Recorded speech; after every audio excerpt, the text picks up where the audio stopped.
तर याच्यामध्ये काय होतं का हे जे शेंड्याला झालेला अधिकचा जो कवड्या पाल्याचा बोजा आहे ना हा निघून जातो.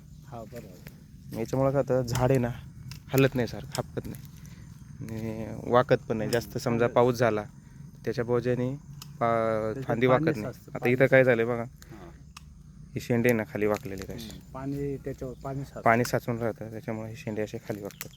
मग काय होतं मागची जी मुख्य फांदी जी आहे ना ती कडक नाही होत.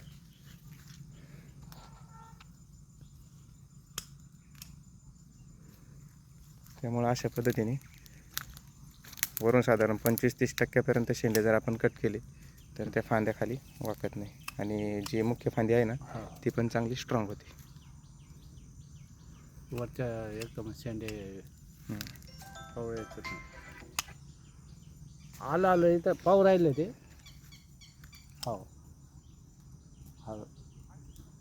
आता बघा हे जे झाड आहे ना एकदम असं कणखर उभं राहिल्यासारखं वाटतं आणि फांद्या सगळ्या सरळ झाल्या. ज्या खाली वाकल्या होत्या लोंबकळल्या होत्या त्या सर्व फांद्या आता सरळ झाल्या. झाड आतून पण तुम्ही वेळच्या वेळी काम केल्यामुळे झाड आतून पण मोकळे, गर्दी काय आतून पण नाही. आणि खोडाची क्वालिटी वगैरे पण एकदम सुंदर आहे. प्रत्येक झाड ना